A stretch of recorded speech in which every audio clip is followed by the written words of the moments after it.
watch any television on Friday, or listen to your radio on Friday. A Bible verse came to mind as I didn't watch all of that. I couldn't handle it. I thought of the words of Jesus. Father, forgive them, for they know not what they're doing. That's supposed to be okay. In all seriousness,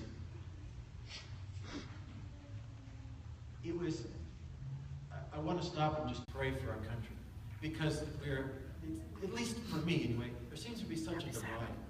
There are those that look and say, what were they thinking? And there's a whole other group over here saying, this is the best thing that's ever happened to us. And the divide between those two groups is painfully sharp. And you know which side I'm on, because I keep mentioning it.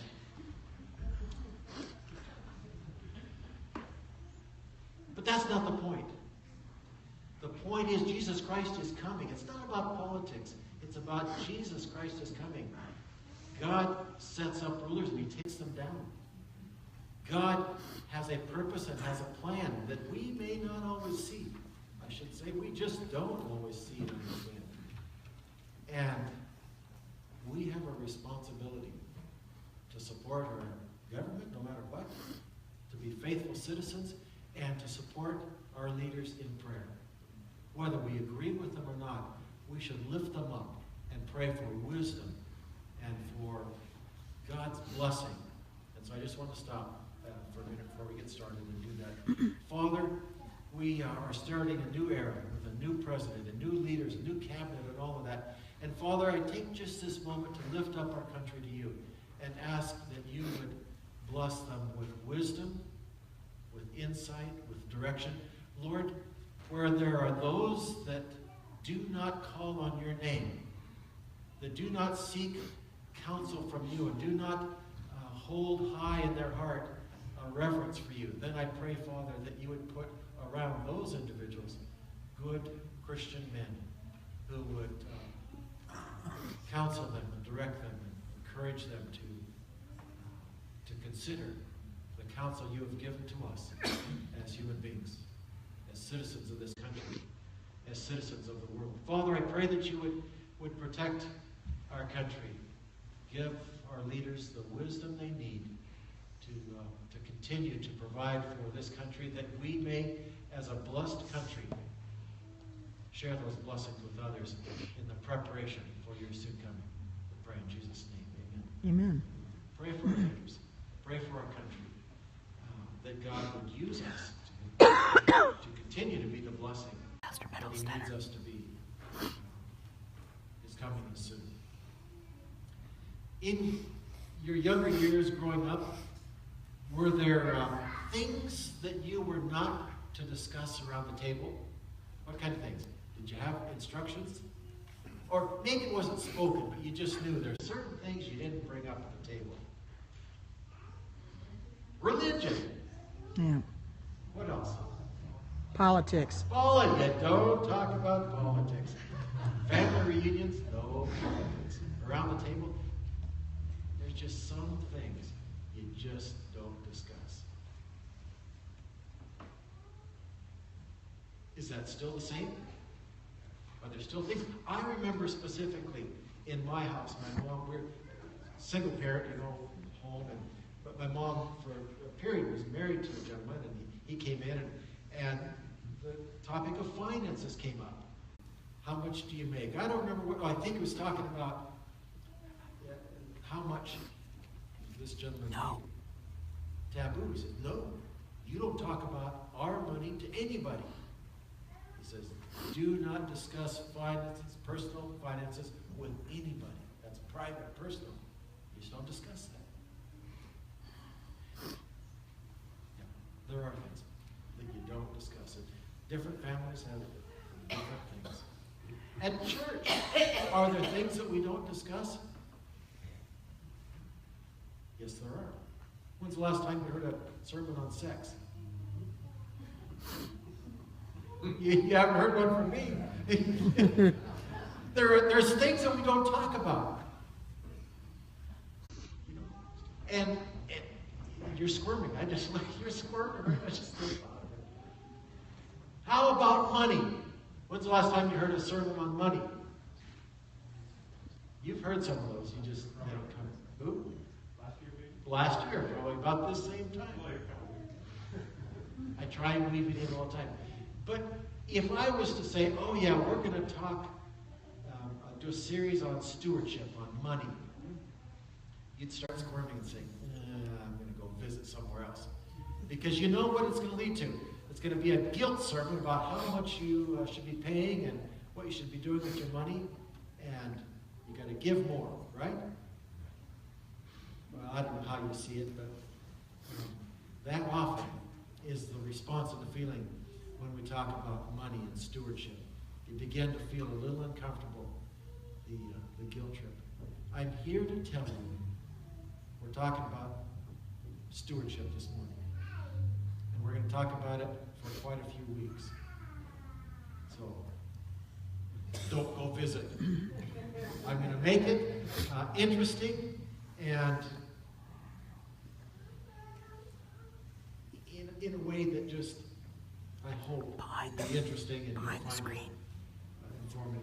Lots of books, lots of resources, lots of things that are out there to help us understand about finances. You know, you can't live, you cannot survive in this world without money. It's just it's the necessity of life. It's how things move. It's how things work. And we may have lots, we may have little. Money is what makes things happen. And money is the one thing it seems like going through school, whether it's the school at home, you know, your parents, whatever they teach you, or growing up in the school system, wherever your training was. What training did you have about finances? It just kind of happens, right? Did mom and dad teach you about budgeting? And some of you will answer yes, and I say, wow, wonderful. But did they sit down and teach you how to manage, how to invest, how to balance the checkbook, what to do with the money? And you don't get it in school. You don't have a class. Sometimes, maybe you will find a school that does that, but just not very often. When it comes to money, you'll find that in the Bible, God talks about money more than any other topic. It's woven in to every book of the Bible, it seems like. And somewhere or another, there's some sort of mention and reference to how we manage and function, because it's such a key part of who we are in life. There's a book that's out, Financial Therapy. It was a research that was done. And Bradley Kloss was the key leader in this particular study. Financial Therapy, Theory, Research, and Practice. He identifies 4 personality types, 4 ways of thinking that we grow up. And he says, this isn't formal training. It's something that just happens. It's attitudes that are inherited at home, passed on from generation to generation. It's how we think about money. 4 different attitudes. He calls them personalities. I just look at it and say, well, kind of 4 attitudes. They shape who we become. They shape how we treat money. And most often they create problems in life because they're not particularly healthy attitudes. Here they are. 4 ways of looking at this. The first one, money avoidance.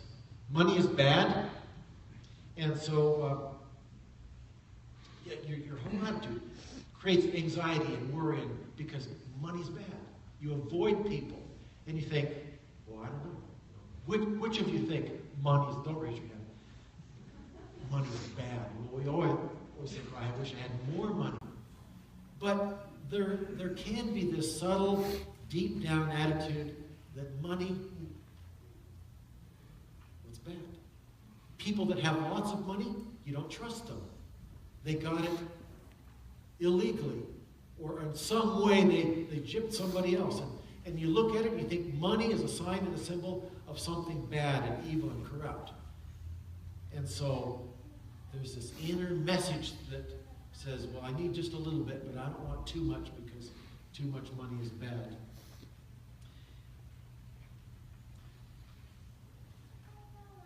The second attitude that he found in his research, people that worship money. Money is everything. I gotta have more, I gotta have lots. It's who I am. And this whole attitude that money is good, it will solve all of our problems. Money is the solution to everything. And there's this attitude that money is the ultimate goal in life. You find people in this attitude category, they're the ones buying the lottery tickets. They're the ones that, a little more money is going to solve all my problems. They have high credit card debt. Money is the solution to their problems. They worship money. The third thing that they found in this research is money creates status. That if my value, my worth in people's eyes is based on my money. And so the money that they have, whether they have it or not, they try and show it. They want things around them, like what they wear and where they live, what they drive. Money is shown and it's flaunted because in some way it builds their ego. Their value in the eyes of others is based on their finances. And so they get their status. Their personal worth is based on money. Excuse me. And then the fourth, money cautious people. That they're very cautious about that. That might be the Scrooge type person. They, it doesn't matter how much money they have, they're cautious. They don't spend it, they hide it, they hoard it, and they hold on to it. They don't want their money to disappear. And so they're very secretive about their situation, their finances, and what they do with it. They don't enjoy their money. They may have lots of it. I did some looking up online, trying to find some examples of number 4. There were quite a few, including several stories of individuals who died penniless. One particular man died homeless under a bridge. He was worth over $63 million.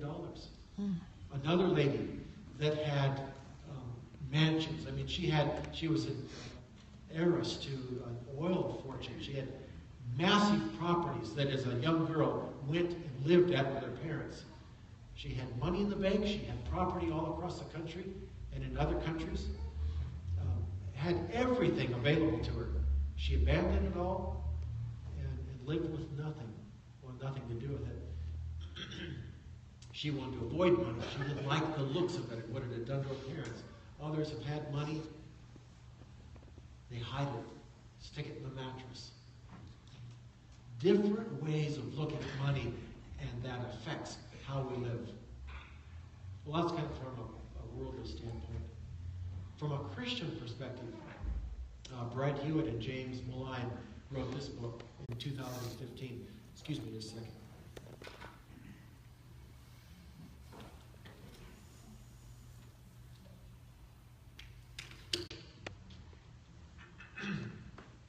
Thank you. They wrote this book, Your New Money Mindset. Recognizing the same thing, that how we look at our finances affects who we are, how we live, the decisions that we make. But they wanted to look at it from a Christian perspective. How do Christians relate to money? Should we, as a Christian, look at money differently than the world? Should we look at it differently? Yes, we should look at money differently. And here's their understanding of how that happens. They call it the 5 S's. The first one, surplus. 13% of Christians, let me make sure here. Yeah, I guess 13 is right. 13% of the people look at themselves as, let me make sure I get the right one here. I think I went backwards in my, I'm going to have to go down here. I'm going to have to start at the bottom. Sorry, I went backwards on this.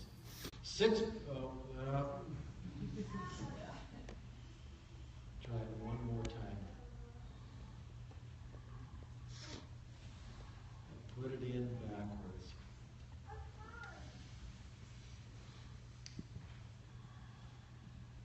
Maybe advance.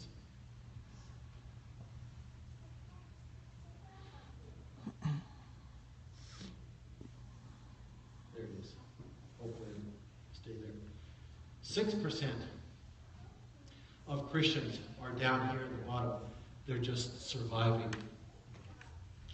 Every bit of money that comes in is spent on just the basics of life, just getting by, survival. That's where 6% of Christians are. Just surviving, hand to mouth. Every bit of income they get takes care of their very, very basic needs.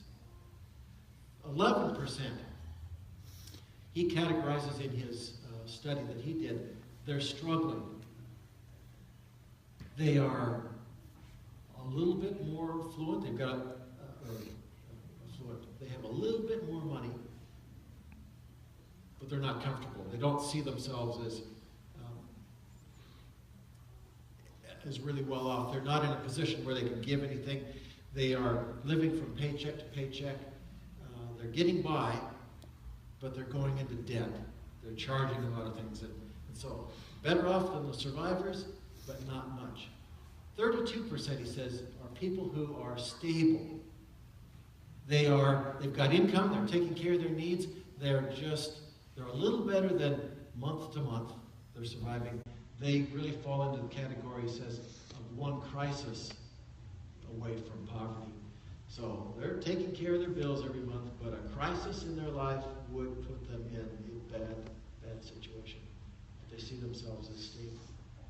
38% see themselves as secure. Enough money to get by, to take care of my needs, but not quite enough money to be as generous a giver as I want to be. 38% for themselves, solid, secure, things are okay, I'm getting by, I'm not able to be as generous as I want to be. If I had more money, I could give more. If they see themselves as not quite where they want to be. And only 13% live with a surplus attitude.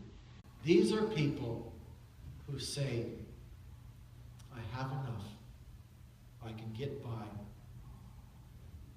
and I can give to others. The interesting thing that I found in reading about these different groups, these are mindsets, how people see themselves. It does not necessarily relate to how much money they make. There are people who live with a surplus mindset. Think of somebody in the Bible whose mindset was, I have sufficient, I can get by, I'm going to give more.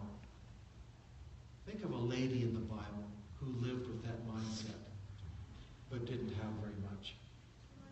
The widow who gave the couple of mites. Right. She gave all that she had. She lived with a surplus mindset, saying, I'll be okay. God's going to take care of me. It'll be okay. And how about some of these, struggling? I just don't have enough. Are there examples in the Bible of people who had lots but couldn't give? Wouldn't give? Anyway, we're going to get to those some other week. But what the book was telling us is that the surplus mindset is not describing people who have lots of money in the bank.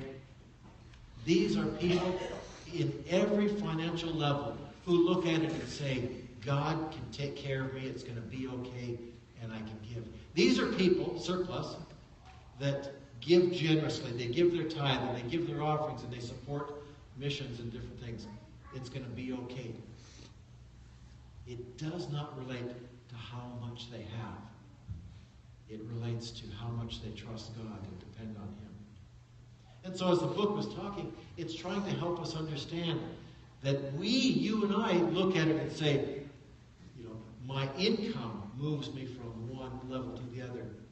And the authors are trying to help us understand, no, your level of income does not put you in a different category. How you look at your finances, how you relate to God, moves you from one category to another. They've done a study of people who make over $500,000 or more a year, up into the millions. People who make more money think the same way you and I do. If I just had a little bit more, I'd be okay. The more you make, the more you spend. As your income goes up, we spend differently, and the money, it's just as tight at the end of the month as when you first got married and you're in college, and you're broke as can be. And so it's coming to the place where we learn to understand and see things a little bit differently. In the Bible, there's a story about Jesus feeding the 5,000. That was really a story about stewardship, too. All of those people in the hunger, there was no food. What do we have? Well, we have a little bit. There's a boy here willing to share his lunch, loaves and fishes. That was about stewardship. That was about a young boy that somewhere in his life had learned that I'll be okay. What I have, I'll share with others. It's stewardship. There was a story, as we mentioned, the woman who gave her mites. There was the Good Samaritan who was willing to take what he had and share it with somebody else. Somebody else that didn't even like him. He was willing to share it. Okay, that's just some background. Now we go to the Bible. Turn to Malachi, which, if you're talking about money and stewardship, where else do you go? Except the book of Malachi.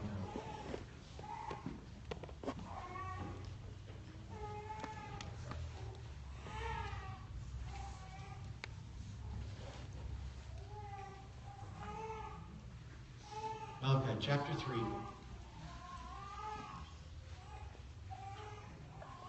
And I'm looking at verse 6. Verse 8. And God is speaking to us this morning. And He says, will you rob me? This is God speaking to you and I. And He looks at us and He says, hey, what's going on? Are you really bold enough? Are you really of a mindset that you're willing to rob me, God, your Creator? Will you rob man? You've robbed me. Will a man rob God? You've robbed me. But you say, well, in what way have we robbed you? Your tithes and your offerings. You are cursed with a curse, for you have robbed me. And I got to stop right there. Because often I've read this passage and I've thought, yeah, that's right. I've got to be faithful with my tithe and offering so that God will not curse me. Isn't that what it says? You're cursed with a curse because you don't pay your tithes and offerings. There are individuals that send tithe checks to this church that in the years I've been here, I have never, ever seen them. There's one particular person that I thought, well, I have some responsibility to at least call them and say thank you for sending, and I contacted them. They wanted nothing to do with me as a pastor or anything. They were really unkind. But the tithe check comes every month. And I thought, strange, You know what it really is? You've heard the phrase before. It's, what kind of insurance is it? It's fire insurance. It is. There's people that it must be. I'm just saying, it must be. They're just saying, I've got to send my check so that God doesn't burn me in hell. What else is it? They look at Malachi and they say, God's going to curse me if I don't give. And I'm here this morning to tell you that is a totally, totally wrong reading of Malachi. We serve a God who is a God of Love. love. Wait a minute. We've read it all backwards. When you talk about money, when you talk about finances, it is a part of our life. It is who we are. It is how we function, how we live. God gives us counsel and He gives us instruction, and we've got to read it differently. We have to read and understand that God, who loves us, comes to us and He says, I love you. What do you mean? Aren't we in a relationship? Aren't we in a love relationship? Do you really need to rob me? Do you need to steal from me? Aren't we in this thing together? That's what God is saying here. He's saying, I love you. You don't have to steal from me. I'll give it to you. What do you need? What do you need? I'll give it to you. Don't sneak around behind me and take it. It's all yours already because I love you. Then he goes on and he says in verse 9, you're cursed with a curse. Why are they cursed with a curse? Who has cursed them? Think just a little bit. Who would be cursing them? Satan. Certainly the devil. Could they have brought it on themselves? Wrong? He's saying, yeah. That's how I read it. God is looking at them and He's crying out to you and I, and He says, I love you. We're in this thing together. I am here to bless you. Cursed? Are you cursed? Are you cursed? Are you feeling a curse? Let me tell you why your life feels like a life cursed. Let me tell you why there's no money left at the end of the month. Let me tell you why you're in debt and all of these things. Let me tell you why. Because you've not opened the floodgates of heaven and allowed me to bless you. Here's how. And God tells them how they open that faucet and allow those blessings to flow. He said, you have robbed me, this whole nation. Bring the tithes to the storehouse, that there might be food in my house. And prove me now, says the Lord of hosts. And what does He say next? Prove me and see if what? See if I will not open for you the windows of heaven. And do what? Pour out a blessing. And pour out such a blessing that what? Won't be room That enough there to see. won't be room enough to hold it. Why are they cursed? Because they've done what to the faucet? They've shut the faucet off. God is standing there and He has all of these blessings that He's anxious to pour out. They're in the pipeline. They've come all the way down to your house and to my house. And He says, wait, turn the faucet on. They're here. They're waiting for you. I am here to bless you. Here is the avenue through which blessings come. Open the faucet. You and I are in a desert. And we are hot. And we are thirsty. And we have a measly little canteen with water in it. And it's half empty, and it's hot as can be, and we take a little sip and a little sip, and we look at that thermos and we say, boy, I don't think it's going to last very long, and what are we going to do? And, I might not survive this adventure. And God is standing there saying, see that faucet? See that well there? Do you see that's full of water, fresh and cool. Open the faucet. Fill your thermos up. And so, as I read this passage from Malachi, I look at these things, all of the little bit that I've quickly gone through here with you. It's not about how much money you and I have. It's about how we look at what we do have. It's mine, and I don't have enough to get through the month. I don't have enough to give. I don't have enough to share. And God says, change the way you look at things. Because you're going to be cursed. You will be cursed. God's saying, not that I'm cursing you. You bring a curse on yourself. You are dying of thirst. Because you won't open the faucet. You said, you're struggling, and you wonder why. You feel cursed. You feel like the blessings have left you. He says, they have. Because I'm not able to pour them out. So we're going to begin to look at a few ways that God wants to open that up and help us change our attitude from just surviving and struggling. Maybe we see ourselves as stable and secure, to a surplus attitude.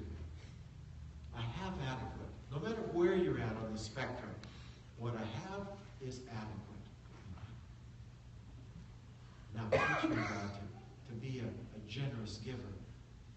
We have many, many financial needs. We have combined budget that we talked about so often here in the mission reports of different things that we need to give to, and our offerings for children's offerings. We take more offerings here than anywhere else. You know, there's lots of needs. You and I need to be an avenue through which God can pour out those blessings to fund those needs. You and I look at our bank account and say, well, I don't have enough money to do that. And God says, you're right, you don't. But I do. With the right attitude, a surplus attitude, when we say, I have adequate and I'm willing to give. My attitude is, Lord, pour out the blessings and I will give generously. And God says, there's a man I can trust. There's a woman. And he pours out to men and women through whom he can send those blessings. What if God pours out the blessings to us and we say, hey, more for me? And we build up our bank account. And those blessings keep coming. And we just heap those blessings on ourselves. And we think, I get to live comfortable all my years.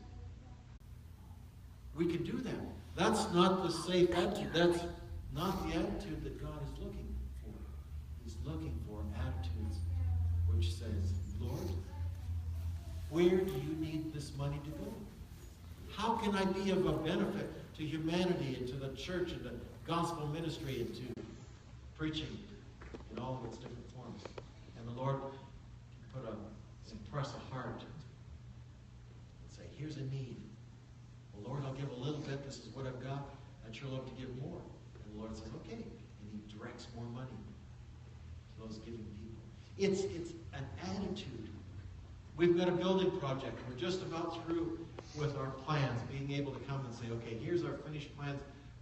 It's time to begin gathering funds to finish that project. We have some on hand. Praise the Lord. We have a good portion on hand. But we need on hand. But we need more. And God has the funds. But he needs to funnel it through us for these projects. Better Life TV, all these projects, God needs to funnel through us as our attitude changes.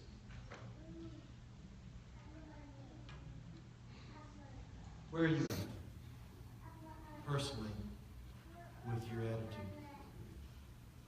I do not look at the financial records of the church as far as giving goes. So I can stand here in all honesty and point the finger and be tough on you.